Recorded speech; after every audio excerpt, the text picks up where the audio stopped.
You know, when I was younger, failure was one of those things that if you failed, you tucked it away and you hid it. You didn't tell people about it. That was something that, for my personality, I don't know if that's just a lot of people or if it's just me, failure was something I was terrified of. But now that I look back and I think of all the many failures, I can honestly say that the lessons I learned in those failures was way more valuable than getting a success right off the bat. And if there's any kids, raise your hand if you're a kid. And my kids ask, what does that mean? Like, how old? When do kids stop being kids? But I think, you know, for me, thinking about even in high school, I remember silly things like trying out for cheerleading, and then, you know, during tryouts I did exactly what I did 5 seconds ago. I blacked out. I forgot the cheer and the dance, and I just stood there and looked at the judges, and they were like, move on. And I still thought maybe I'd make it, so I went up to the thing and looked for my name. My name wasn't on there. That also, just friend groups, all that kind of stuff. And so I think for me, one of the things I'm really blessed with is my husband Chip is so big on this concept that when things get hard or when you fail, you keep going. And so that is really the underlying message in this book, is that don't stop, don't give up. I'm going on a soapbox, I'm not done yet, hold on. Go ahead. Don't stop, don't give up. That typically, I think what culture tells us is failure is a setback, but I think the way we like to look at it is failure is getting you to that next step. You stop, you evaluate what you did and how you want to do it again different. So to me, failure isn't something that you need to fear. We're all going to fail. And so instead of fearing it, I think that the goal is just moving forward and not getting stuck. You know, when I look out here and I see all of this, I am easily reminded, I told the story last night, of when I had told Chip, you know, I want to start this little boutique. This was in 2003, and I'd worked for my dad for 10 years at his Firestone store. So I sold tires for 10 years with my dad, and I finally decided to branch out and go for my dream, which was this retail store. Never done design, never done retail. So what I did was I'd go to garage sales, I would buy stuff, I would spray paint them, distress them, and I'd ask my dad, since I still work for him, hey, can I put these products in your waiting area, so when your customers are waiting, maybe they'll buy something. And so for me, that was like my test market, which I don't know if that's smart to do a retail test market in a tire store.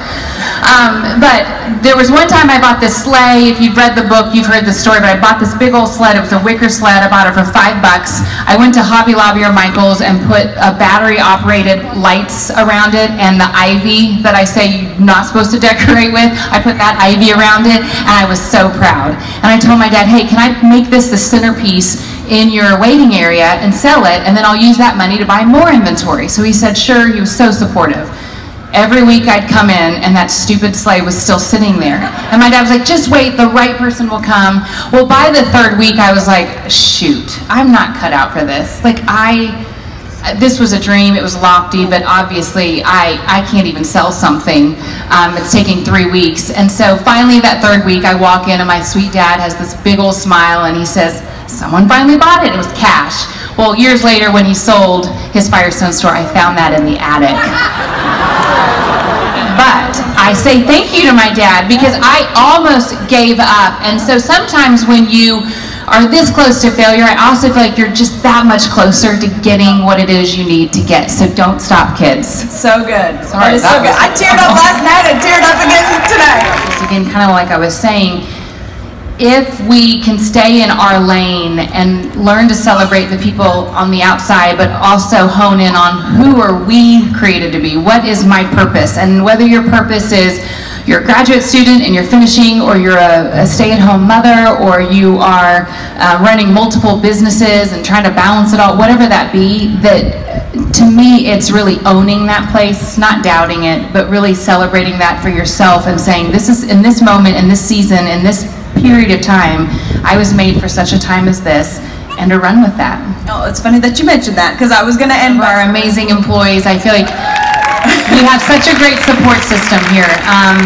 And you know, for me and Chip, when we are evaluating our life and what we're doing next, what we're doing currently, whatever that is, we try to be really mindful of the things that we pick up. And is this meant for us? Is this something that we need to say no to, or is this something we need to carry and run with? And what I've found in life is that, just like with crew, baby crew, sounds like my crew, the baby, having 4 kids and then running these businesses, I already felt like, okay, I'm pretty busy. And then when I found out I was pregnant, I kind of freaked out because I was like, how am I going to do this? My youngest is 9, I have this huge gap. Things come our way, which I feel like crew was such a gift, that God also increases our capacity, whether that be to love, to extend ourselves further than we ever thought.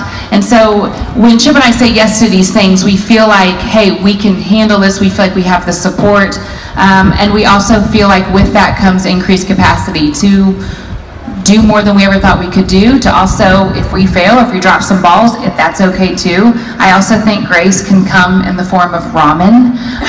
Amen.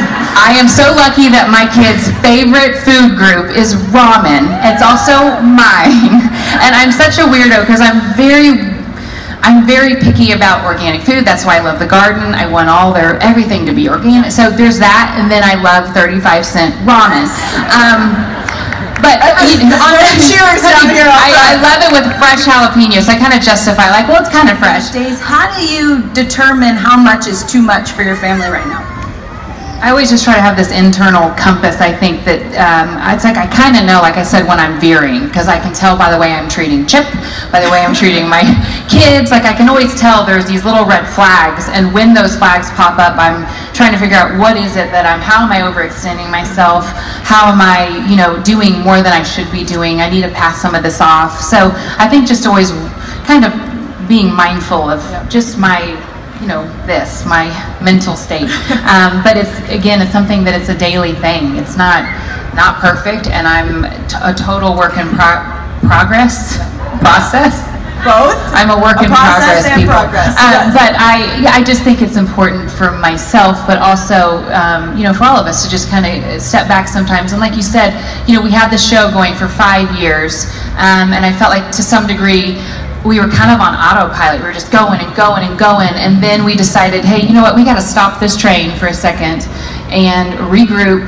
And then I get pregnant, and then I'm like, what in the world? But for whatever reason, that pregnancy was the greatest gift for me. Crew has brought so much perspective to me as far as rest and how rest looks different. For some people, rest is a 3-hour nap. Chip, he takes really good naps.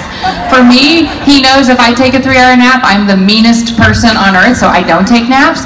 But sometimes it's like identifying what is rest in your life. Is that going out in the garden? Is that time with your friends? Is that time with your family?